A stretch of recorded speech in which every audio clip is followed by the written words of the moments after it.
Hola Paolo, ¿qué tal? A los tiempos.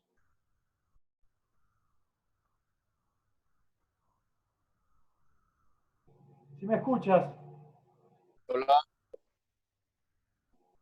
¿Qué tal Paolo? ¿Cómo estás? ¿qué tal, mi hermano? ¿Todo bien? Acá en Quito todavía trabajando. Bueno, sí, él todavía creo que nos toca a todos, ¿no? ¿Qué cosa? Él todavía creo que nunca fue tan bien dicho, ¿no? ¿Qué cosa? El todavía, o sea, todavía estamos trabajando, el todavía, porque al final siendo pero muy, tratando de ser muy fríos, ¿no? Porque toca siempre la hora de ser fríos. Es la forma que entiende, ojalá que puedas prender la cámara David, es la forma que entiende el neoliberalismo, cómo deben ser las relaciones laborales, ¿no? Que deben ser rápidas, deben ser flexibles, que así generas competencia, que así el empresario está más entusiasmado en producir porque se bajan los costos, ¿no? Bajo esa lógica es que el neoliberalismo, no estoy dando adjetivos, es como ellos lo interpretan en los conocimientos de economía política, ¿no? Si un trabajador no hay que darle décimo tercero, décimo cuarto, fondo de reserva, seguridad social, entonces me es más atractivo contratarlo, ¿no? Esa es la famosa promesa que va a generar más empleo porque se hace más competitivo, vienen más empresas privadas. Es el discurso del neoliberalismo, ¿no? Que, que bueno, que a partir de ahí apunta a una mayor inversión del extranjero, ¿no? Ya sabemos que hay unas primeras medidas. Guillermo Lazo estuvo en Quito esta tarde. ¿Cuáles son tus reflexiones jurídicas, Paolo? Y luego vamos contigo, David, aprovechando tu experticia como abogado, porque creo que va a ser un tiempo de muchos cambios jurídicos. Ella habla de la Ley Orgánica de Educación Superior. Va a ser difícil hacer leyes con apenas 12 asambleístas de 130. ¿Tu opinión, Paolo? Gracias, gracias, hermano, también por compartir estos espacios. A ver, convengamos primero que Lazo y obviamente el gobierno que se viene ya, obviamente, pero quienes son convencidos de son convencidos de la ideología, por la ideología que comparte Lazo y obviamente también los oportunistas, ¿no? De todo un poco. Convengamos que Lazo es un liberal económico, ¿ya? Pero conservador también. en lo moral, ¿no? En el aspecto moral. Lo que estaban conversando ustedes de que es un tipo que está en contra del progresismo, contra los derechos, el avance de los derechos, etcétera, los derechos de las minorías. Entonces tenemos que entender que nuestra constitución actual es todo lo contrario, ¿no? No es liberalista en el sentido económico, es más bien intervencionista, lo que keynesiano, ¿no? Algo así, digamos. Keynesiano, neo-keynesiano. Exacto, ¿no? Intervencionismo estatal, ¿verdad? Para aplicar políticas a favor de los derechos económicos, sociales y culturales. ¿No? Que algo que en teoría el liberalismo está en contra. El liberalismo cree nomás en la vida, la propiedad privada y la libertad. La libertad en el sentido económico, pues, ¿no? Entonces, ese va a ser un primer gran reto, porque nuestra constitución es profundamente neo-keynesiana, como dices, ¿no? Y también viene el otro aspecto, el moral, ¿no? Que es conservador, ¿verdad? A lo mejor si él hubiese estado, no sé, como presidente, a lo mejor el matrimonio igualitario a lo mejor no hubiese sido un hecho. Estoy suponiendo nomás, ¿no? Hay que ver qué pasa. Cuando obviamente, cuando hablamos de progresismo, estamos hablando de avances de derechos, protección de los derechos de las minorías, etcétera. Algo que el conservadurismo está aliado a la iglesia, ¿no? A la religión, a la iglesia católica sobre todo, está en contra. Entonces yo creo que en ese sentido, y aparte que tiene una, digamos, estaría gobernando con minoría en asamblea, ¿no? Entonces, a lo mejor las cosas que él quiere implementar, ahí sí se va a ver el freno y contrapeso, ¿no? Que va a imponer la asamblea. Sean buenas medidas o sean malas, ¿no? Muy aparte de eso. Entonces yo creo honestamente que por más que, como tú dijiste, él haya dicho que no va a cambiar de constitución, yo creería que para que todas las cosas que necesita implementar, que es cambios económicos, liberales, y conservadurismo moral, para mí, honestamente, debería de cambiar de constitución. O sea, es lo que debería de hacer. Ya, muy bien. Termina, termina. No, sí, sí, eso, hermano. Bien, a ver, unos puntos a considerar ahí, ha sido bastante claro, Paolo, liberal en lo económico, conservador en los temas eh, de, de mayor reserva, ¿no? En el campo familiar, en el campo de género, en los temas que se suponen han existido unos avances en nuestro país. Y Paolo deja una declaración bastante interesante. Para la serie de cambios que requiere el gobierno neoliberal de Guillermo Lasso, bajo esas lógicas dinámicas económicas y macroeconómicas, se requiere un cambio constitucional. Paolo Vega es abogado y entiende de que al tener una constitución tan neo-keynesiana va a tener que modificarlo, más aún si no tienen una mayoría en la asamblea. David, aprovechando tu experticia como psicólogo,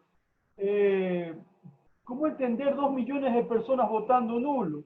Muchas de esas personas que perfectamente se enmarcan en una agenda a favor de los derechos de grupos minoritarios que profundamente están en contra de formas conservadoras de entender el género, la sexualidad, la relación con los grupos LGBTI, y sin embargo, a pesar de ello, se arriesgaron a votar nulo sabiendo de que había la posibilidad de que un discurso más conservador pueda orientar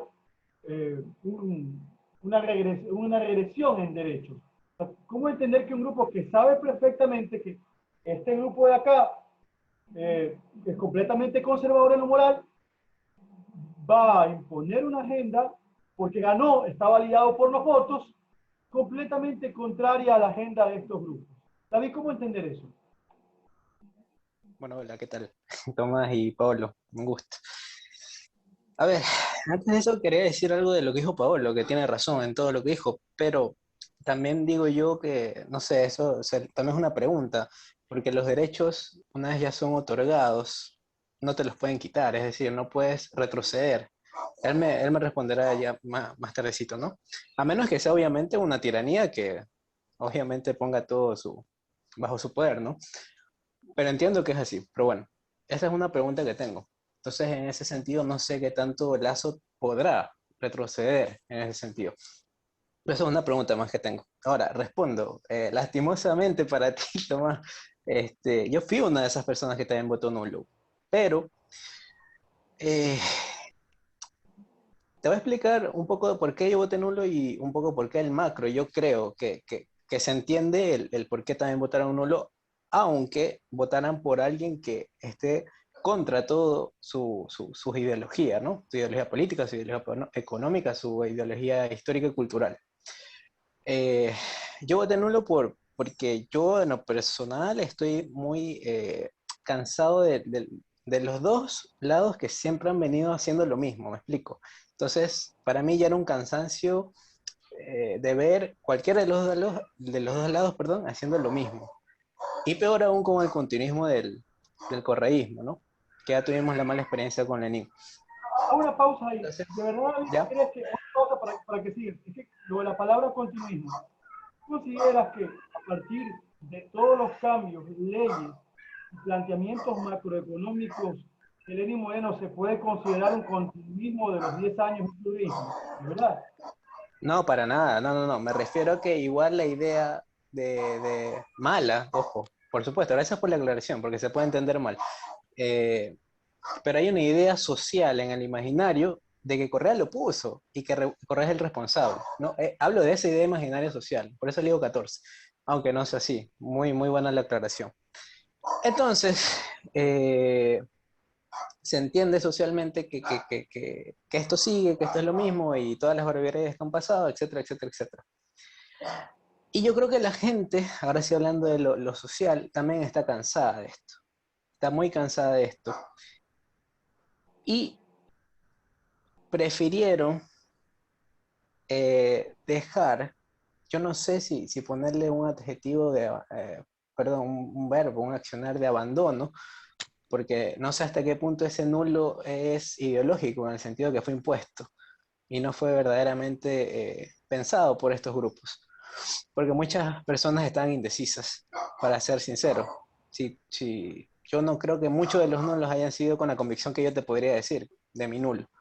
Y justamente todas estas comunidades, yo creo que se dejaron llevar por este discurso de Yaku también que estuvo, por esta fracción que hubo también en en el espacio indígena con Jaime Vargas y todo esto, ¿no? Que yo creo que terminó de matar a Arauz. Ojo, Vargas creo que con ese pronunciamiento lo mató a Arauz. Me explico, porque dijeron, no, pues este tipo que también no nos apoyó bien, no nos representó bien en octubre, ¿te está apoyando este tipo? No, me explico. Entonces hubo un rechazo en ese sentido también. Y yo creo que es eso, es un reflejo de que las personas se cansaron de lo mismo. Eso básicamente es lo que te puedo decir.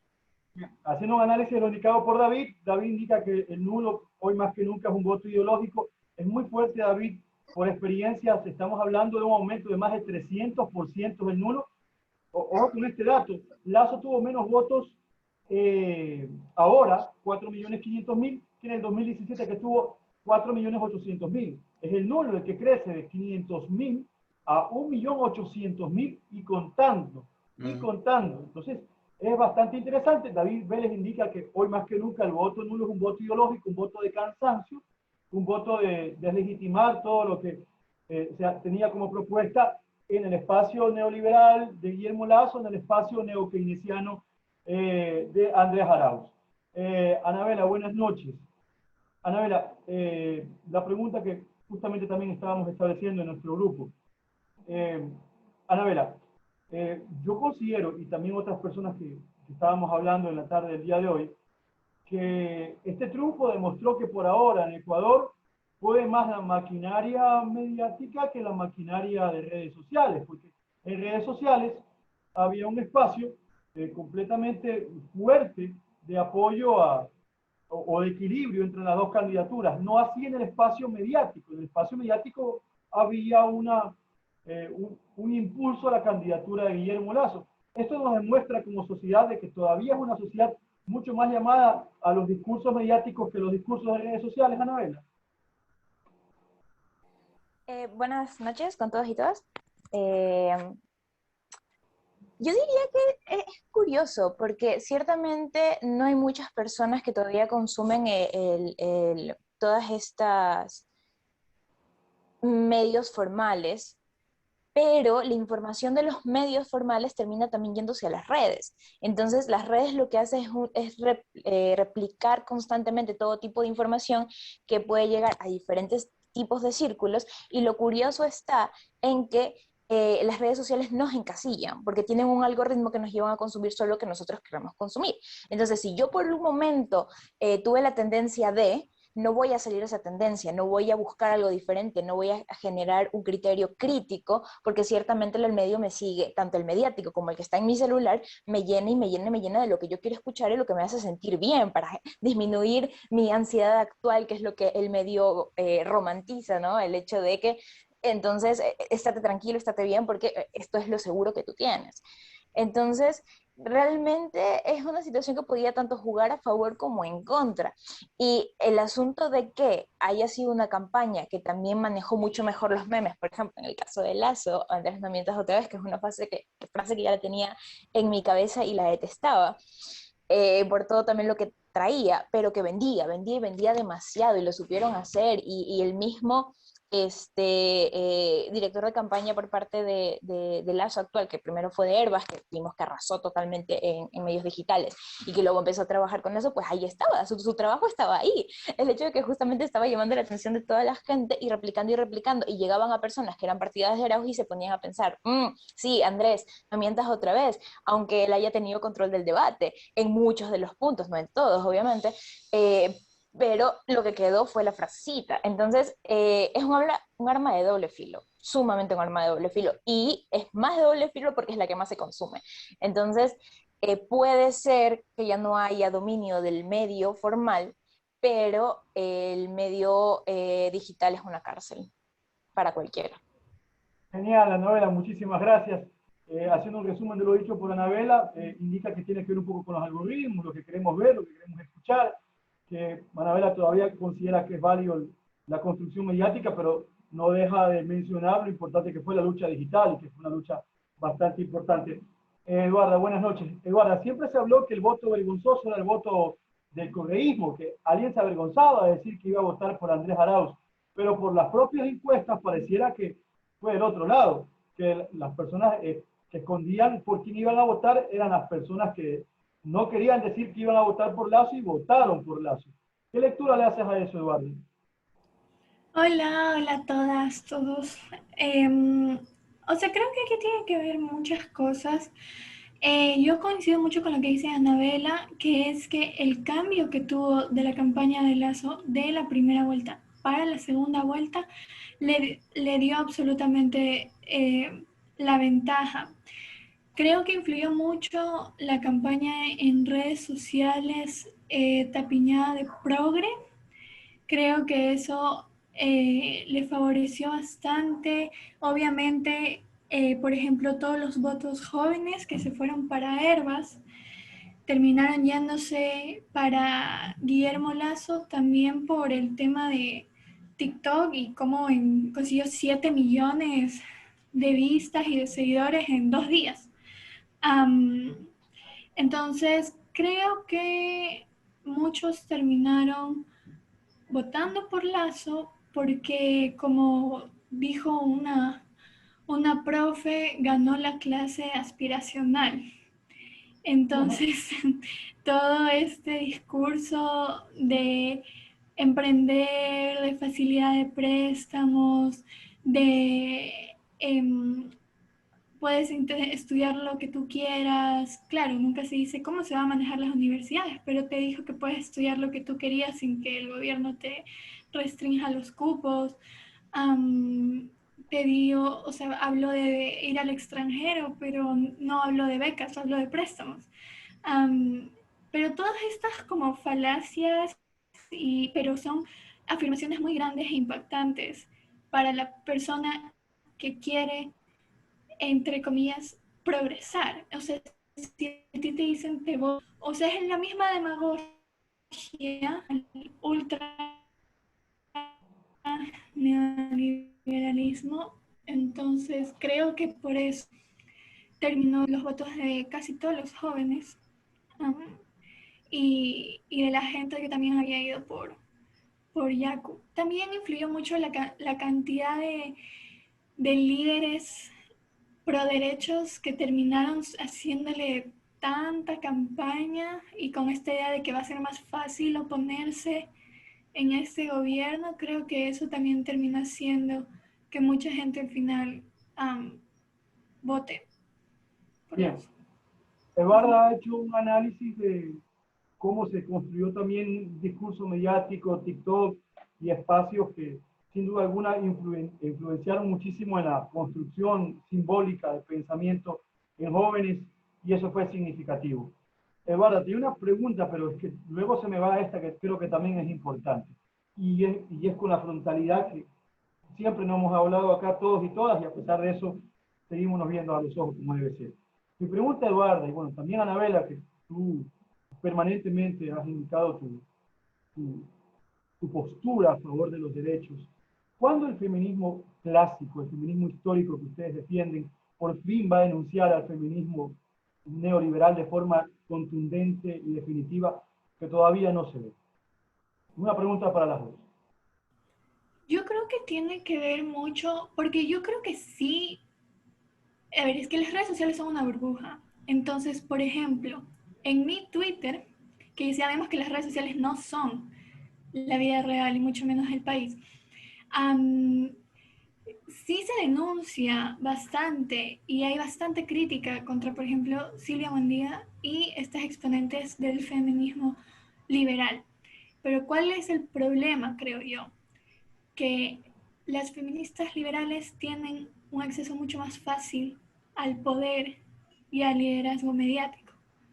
Entonces, esa va a ser la cara del feminismo en los medios, en los cargos públicos, porque es más fácil llegar allá saliendo de Casa Grande, siendo, creo, mujeres, siendo amiga de Silvia Buendía, de la Católica. O sea, es mucho más fácil tener representación desde esa esfera que la representación que existe, por ejemplo, en mujeres diversas de aborto libre, Guayaquil, de donde está, por ejemplo, Anita Carrillo, donde está también Natalia Marcos, Valesca Chiriboga, o sea, que son colectivos populares contra, y son los que están, por ejemplo, en las marchas de octubre, en las marchas contra los recortes. Pero esas personas, desde nuestros lugares, no tenemos representación mediática. Entonces creo que por eso no se ve como la que hay, como el rechazo a este tipo de feminismo, porque el que tiene el poder mediático y el poder político. Sí, Eduarda, te quedaste congelada, pero en todo caso, para Eduarda hay una cuestión de presencialidad mediática. En lo personal, Eduarda, antes de dar la palabra a Anabela de la misma pregunta, yo creo que sí tiene que ver con una cuestión de presencialidad mediática, pero conociendo también a quienes están y militan en estos espacios de feminismo histórico, feminismo clásico, feminismo anticapitalista, lo digo con todo respeto, pero con toda sinceridad, no ha habido, en mi humilde opinión, una denuncia concreta de este grupo, de estos grupos feminismos históricos, feminismos anticapitalistas, de decir, nosotros, nosotras nos distanciamos de estos grupos. Para mí, esa declaración en firme, contundente, de ver a esos grupos de feminismo liberal como adversarios ideológicos, no ha existido, en mi opinión. Anabela.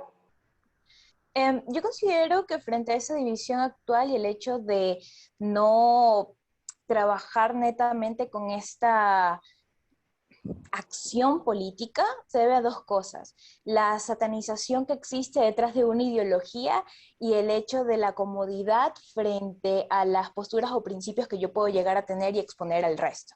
En el caso de la satanización es el hecho de cómo yo quiero verme y de la misma manera reflejar mi ideología a los demás.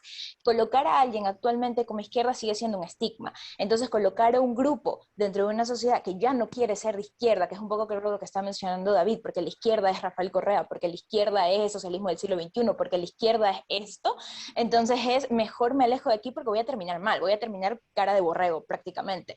Entonces es un hecho de no quiero meterme con este grupo para que me encasillen en este grupo y entonces mejor no doy de esta forma. Cuando el hecho de tener una ideología no es necesariamente, o no, mejor dicho, no es ser partidista, no es ser tener el nombre de alguien ahí, tatuártelo en el rostro y defenderlo a capa y espada. Es el hecho de hacer valedero y actuar de manera coherente como lo que tú estás creyendo y de esa manera defender los derechos en los cuales tú consideras pues ya estás trabajando en pro a ellos. El primer punto. Y el segundo es el de la comodidad. Absolutamente. E indudablemente el ir en contra de un grupo actualmente conocido en el Ecuador como liberal, como conservador, es muy poco cómodo, es muy poco sano, es irte a lo irreverente, es decir, es atentar contra lo establecido. Entonces, actualmente es muy difícil ir en contra de la comodidad, porque lo que buscamos es, ok, yo voy a luchar, pero desde casa, ok, voy a luchar, pero desde lo que yo puedo dar y desde lo que no me va a sacar de lo que actualmente estoy construyendo, porque no me arrojo a eso. Y yo creo que eso es justamente lo que nos ha detenido en gran medida, porque no nos estamos arrojando y saliendo de esa comodidad porque no queremos perder tanto, porque actualmente es perder de alguna manera nuevamente frente a esa satanización y frente a todo lo actual. Pero lo que olvidamos es que cuando se concentra un colectivo, la pérdida se reduce frente a la ganancia que hay por la lucha constante y la denuncia frente a todo este grupo imperialista, neoliberal, corrupto, que merma constantemente y nos abduce a todos nosotros a acostumbrarnos. Entonces es una lucha colectiva, individual, interpersonal, transpersonal, de todo tipo, constante, constante. ¿Y en qué momento va a cambiar? ¿En qué momento se podrá dar? Creo que desde los cimientos de los colectivos, que actualmente aún hay mucho miedo, tanto dentro de ellos mismos también, porque miedo de la misma ideología que uno puede tener, porque dentro de ahí mismo hay una crítica y no una crítica positiva. De acuerdo. Creo que también lo que está indicando Anabel, haciendo una pequeña condensación, es que no existen las condiciones objetivas políticamente para hacer ese ejercicio de decisión profunda de que el feminismo histórico, tradicional, anticapitalista diga, bueno, llegó el momento de dejar muy en claro que estas son mis adversarias ideológicas, más o menos también eso que ha establecido en lo que has dicho, Anabel, y por supuesto de hablar de una izquierda ya sin Rafael Correa, que se entienda que hubo una izquierda antes de Rafael Correa y que llegó la hora de construir una izquierda sin Rafael Correa. Paolo Vega y todos y todas, pero la pregunta va para Paolo. Paolo, ¿cómo entender ese dato que por supuesto las propias leyes del correísmo, hay que reconocerlo, lo impidieron, de no contar, de no llamar votos válidos a los que estaban por el nulo y los ausentismos y los blancos? La pregunta concreta, Paolo, primero quiero compartir pantalla con todos y con todas, por favor. ¿Cómo entender, Paolo? La pregunta es para ti, atención, que la suma de los votos del ausentismo, la suma del ausentismo que está actualizado en este momento, llega a 2 millones y un poco más, porque acá debería ser una suma de 3 millones, 13 millones 100 mil. Los nulos y los blancos, los nulos casi llegan a 1.800.000, los blancos a 200.000. Entonces, la suma de ausentismo, nulos y blancos superan con amplitud a los votos de Andrés Arauz. Estamos hablando de 4,5 millones de votos. Casi empata a Guillermo Lasso en el primer lugar. ¿Qué lectura haces de eso, Pablo? Bien, bueno, pero primero el hecho de que, bueno, primero hay que ver si un porcentaje o gran porcentaje de la población se ausentó por el COVID, ¿no? Esto también hay que ver ahí en el ausentismo, ¿no? Pero más allá de eso, al menos esta alta cantidad de votos nulos, también parte del ausentismo, a lo mejor no quisieron ir a votar o algo, refleja un malestar en ese segmento poblacional por los dos candidatos que llegaron a la final, al balotaje, ¿no? O sea, eso quiere decir que o sea, esas personas no están de acuerdo con ninguno de los.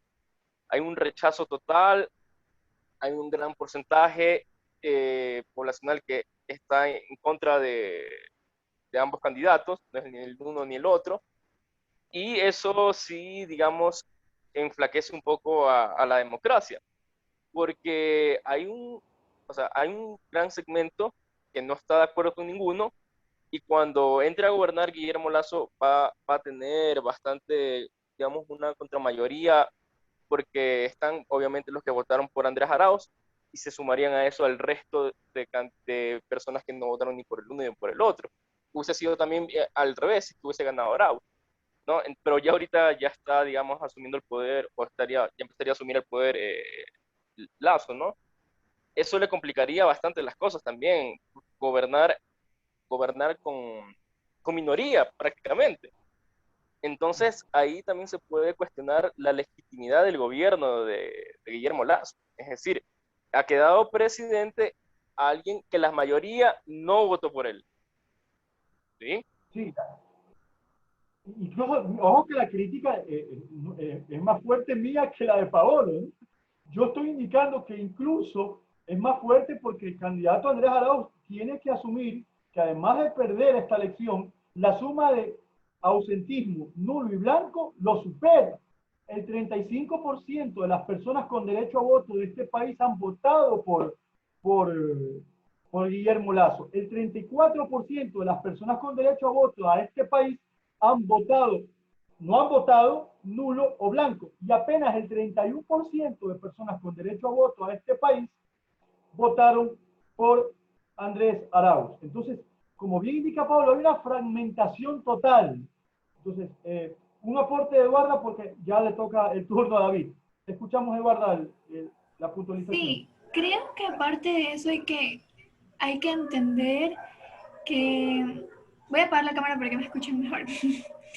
Que Lasso ahorita está de presidente cuando en la primera vuelta no pasó del 30%, ni del 25-27% me parece.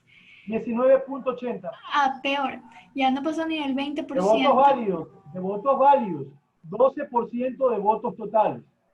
Ya, imagínense. Entonces, yo creo que aquí sí hay un gran rol de lo que fue la manipulación del discurso por parte de todas las esferas de poder, en la primera vuelta con el voto útil, en la segunda vuelta con el vota bien, y con sobre todo el rechazo, o sea, el voto anticorreísta.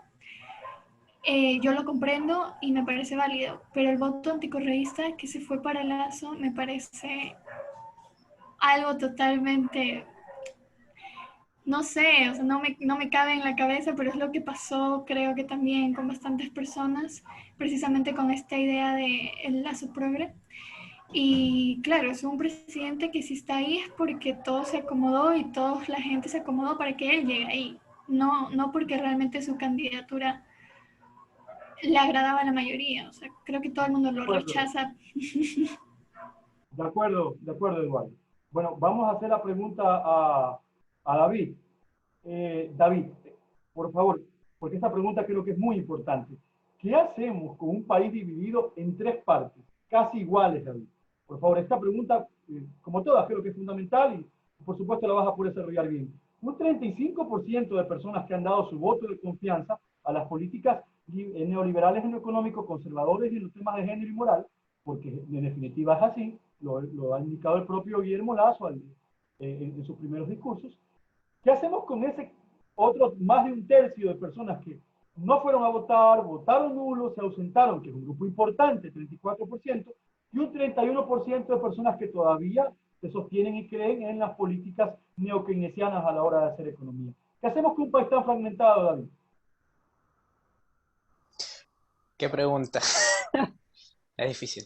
Bueno, lo primero que quiero aclarar es que para mí, yo creo que todos podemos entendernos. O sea, yo creo que aunque tú seas de izquierda a derecha, aunque tú seas, mira lo que tú no decías en clases, ¿no? Cómo Heidegger pudo estar con una judía, ¿no? Mira cómo es la vida. Entonces, siempre hay puntos de encuentro en el discurso, en la narrativa, en la historia, en la academia, en todo lo que son los seres humanos, yo creo que hay puntos de encuentro. Entonces, desde esa premisa de que nos podemos entender en puntos, no en todo, en puntos, creo que se puede hacer. Ahora, esa es lo bonito que te hago sonar la cosa. Ahora, ¿cómo? Yo creo que el cómo es simple. Primero la lucha, pero ¿lucha de qué? Lucha insisto, Pablo, me tienes que responder esa pregunta de los derechos. Ya después. Lucha de eso que no podemos perder, ¿no? Puedes tener todas las políticas, pero no podemos retroceder, que es lo que hizo Moreno. Moreno nos retrocedió.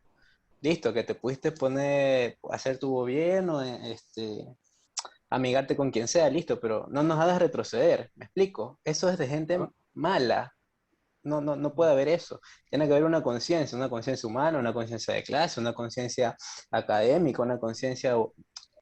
psicológica, ¿no? También de derecho, por supuesto. Entonces, yo creo que, aunque lo han dicho y lo han nombrado, las ideologías, que las personas tengan ideologías no es mala. Lo malo es cuando la ideología no te permite tener estos puntos de encuentro. Entonces, si tú me preguntas cómo hacer que estos tres grandes grupos puedan conectarse, es eso, dejando sus ideologías al lado. Y yo creo que pasó algo genial ayer, pero genial. Ninguno de los dos candidatos se exacerbó, se enojó, hubo una emoción fuerte de ninguno de los dos contra el otro, ¿me explico? Incluso hubo un diálogo conciliador, ¿no? De respeto, que yo creo que ese es el camino para. Y Habría que ojo, preguntarse si al revés hubiera pasado igual, ¿no? Pero sí, exactamente, sí. exactamente. Pero ¿sabes qué? Eso le queda, y es que a eso voy. Yo creo que es el momento, aunque no lo crean, yo creo que es una buena oportunidad para que estas personas que son derechosos, se consideran nazistas, como quieran llamarse, demuestren que pueden, sin quitarnos, sin hacernos mal, sin dañar lo que ya está hecho, mejorar las cosas. Ojalá, y yo espero que pase así, yo en realidad espero, pero yo creo que ese es el camino, que puedan buscarse puntos de encuentros con o sin ideologías, pero sin retroceder, sin hacer daño, porque muchas veces la Perfecto. ideología te nubla y ese no es el camino. Interesante, una agenda común, pero que no haya retroceso de derechos. Quizás es el único punto para sentarse en la mesa, que no haya un retroceso de derechos. Antes de ir a Eduarda, que tengo una pregunta para Eduarda, pero repito, Paolo, para que no se nos vaya luego eso. ¿Jurídicamente se puede retroceder en derechos, sí o no? ¿Y por qué? Sí y no. A ver, me voy a explicar. A ver, desde la teoría política, el poder constituyente, que en este caso reposa sobre el pueblo, es un ente prejurídico. ¿A qué me refiero con esto?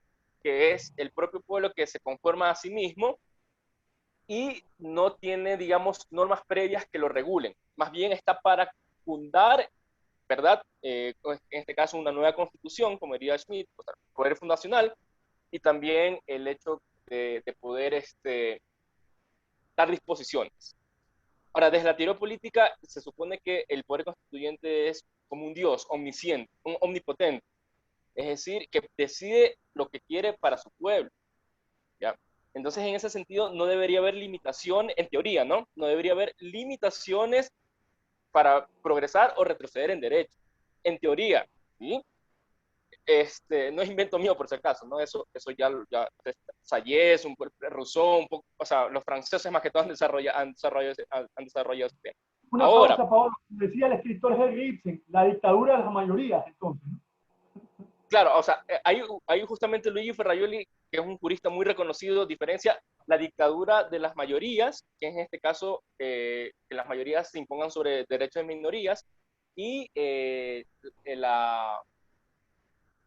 gobierno de las mayorías, que en este caso en respeto de los derechos de las minorías.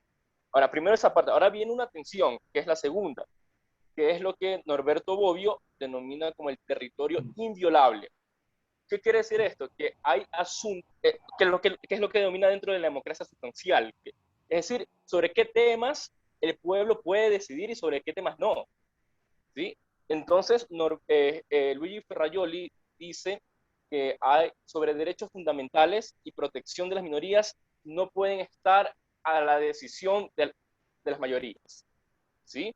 Eso quiere decir que hay ciertas cuestiones que necesitan protegerse que no pueden tocarse bajo ninguna circunstancia. Eso ya ha sido desarrollado por la Corte Interamericana de Derechos Humanos, por ejemplo, en el caso Gelman versus Uruguay, que lo podrían revisar. No se pueden Lo tocar pones en el derechos. chat, por favor, si lo pones en el chat Yo, cuando puedas. yo lo voy a poner. Y también entra otra tensión que ya estamos globalizados desde la perspectiva de los derechos humanos. Implicaría, retroceder derechos implicaría alejarnos de los instrumentos internacionales de derechos humanos y ahora, al menos ahorita, creo que no estamos en condiciones para hacer eso. O sea, imagínense alejarnos de todos los instrumentos o sea, si así, fíjense, si así nomás hemos suscrito cientos de instrumentos de derechos humanos, violamos derechos. Ecuador viola derechos humanos todos los días, ¿ya? Y te digo porque yo trabajo en una Con todos institución los países. pública. Pensamos más bien en ganar el caso y no en proteger el derecho del ciudadano. Estamos locos.